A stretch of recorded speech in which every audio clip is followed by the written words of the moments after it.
Rafa, quando você começou ali na parte de obra, quando você saiu ali da faculdade do Estado, a primeira pergunta mais importante, por que você escolheu engenharia civil? Nossa, porque minha esposa falou que era um bom caminho. Não, é engraçado isso, né? Foi bacana, assim, porque de fato eu quando escolhi engenharia não era civil. Eu quis fazer mecatrônica. Eu também.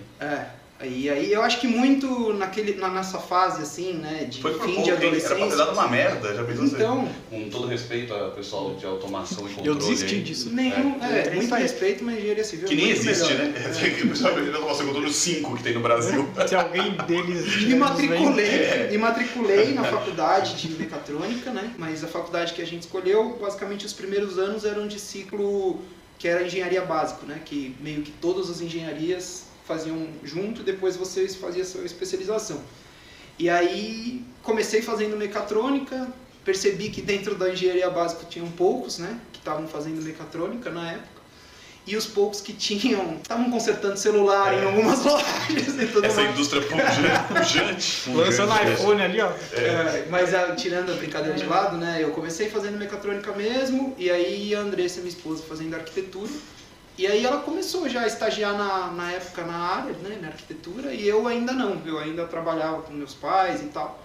E aí eu comecei a ver um pouco de que era a rotina dela e comecei a achar legal. Aí na época eu achei interessante migrar para civil, troquei para civil e acho que foi uma decisão super acertada, assim. Independente do quanto tempo a gente faz isso, assim, cada vez mais é algo que me brilha o olho, assim. Eu acho que engenharia civil, a gente está falando das outras, mas eu de fato acho a engenharia civil uma engenharia diferente das outras, porque a gente, principalmente na obra, e vocês que trabalham com projetos, já tem a possibilidade de trabalhar com automação, a possibilidade de trabalhar com mecânica, a possibilidade de trabalhar com elétrica.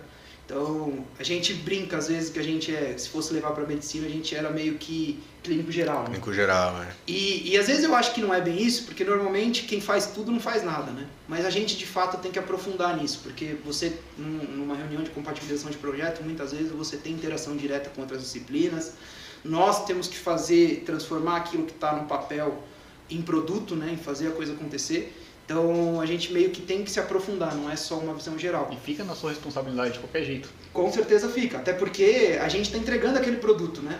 E a gente sabe, o cara foi lá, especialista, desenhou todo aquele negócio para funcionar. Se a gente não instala direitinho, se a gente não compra direitinho, a gente não vai entregar o produto que precisa. Então, a minha expectativa sempre é entregar o melhor do que a gente pode e ter interação com tudo isso. Então eu particularmente acho que é uma engenharia muito completa. E aí por isso que até hoje me brilha muito o olho, assim, eu acho muito legal o que a gente faz. E num mundo dinâmico, né, e que a inovação bate a porta de todas as profissões, a engenharia civil ainda tem aquele marcador de que o que ela faz tem que durar mais no tempo, né?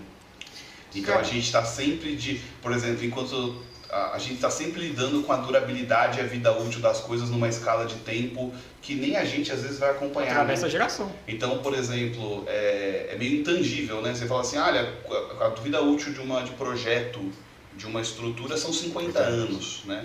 E aí você fala, com 25 anos se entende que ela durou a vida útil dela pela decomposição ali.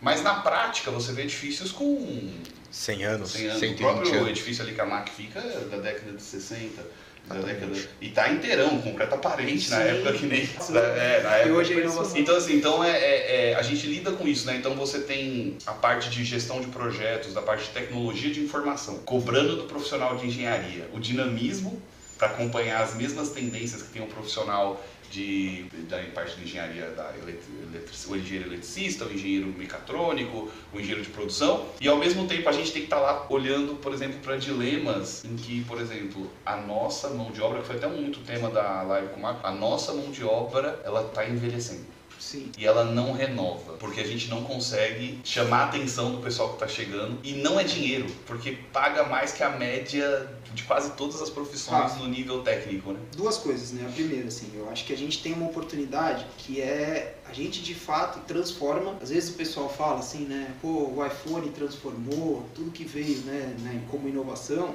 Realmente, foram marcos que foram transformando. Mas a gente tem um poder de transformação imediato que poucas profissões têm. A gente entra num bairro, muitas vezes a gente faz a construção de uma edificação que transforma aquele bairro de um jeito que faz ele criar um caminho completamente diferente do que ele vinha seguindo. Ele movimenta todo o entorno, ele cria comércio, ele cria interesse das pessoas. Então a gente tem um poder de transformação que às vezes fica um pouco de fora ou obscuro dentro do nosso processo, né? Então eu acho de verdade, primeiro, me encanta demais essa coisa de você realmente entrar num bairro ou entrar dentro de uma localidade específica onde você entra primeiro causando uma certa dor de cabeça, porque a obra é uma interferência complexa, né? Então, você está tirando terra, é difícil, você liga a máquina cedo, você às vezes para a atividade mais tarde, mas a gente de fato vai pegar às vezes alguma coisa que devolvia muito pouco para aquele bairro e vai transformar naquilo num empreendimento que vai mover comércio, as pessoas, os interesses e tudo mais. Então o poder de transformação eu já acho que é absurdo pelo produto.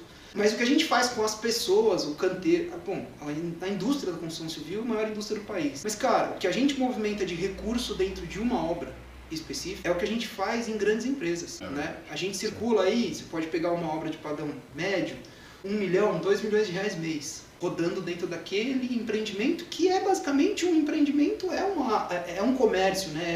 Efetivamente é um negócio, né? Cada empreendimento é um negócio. E a gente tem muitas vezes efetivos que circulam em torno de 100 a 200 pessoas, 150 pessoas, que todos os dias se deslocam até aquele lugar, prestam um serviço, recebem sua remuneração. Almoçam na região. Então assim, a gente impulsiona de fato muita coisa e a gente tem uma possibilidade imensa de transformar isso de forma que as pessoas enxerguem como algo positivo. Mas eu enxergo que muitas vezes nós, e aí não estou falando de terceiro, não estou falando da gente.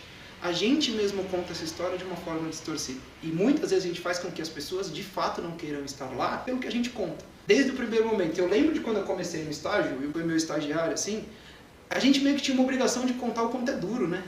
Sim. Ah, não, porque a obra é outra coisa. E a gente coloca isso num limbo como se fosse a pior coisa do mundo. Aí depois a gente olha pra cima e fala assim, meu Deus, por que ninguém quer vir pra obra? Por que será? Cara, trabalhar em obra é enriquecedor pra cacete, transforma as pessoas pessoalmente, cria senso crítico, cria senso de entrega. E não é só obra, né? Vocês que são de projetos sabem que quando eu falo obra é cadeia, né? Aprende a lidar com gente.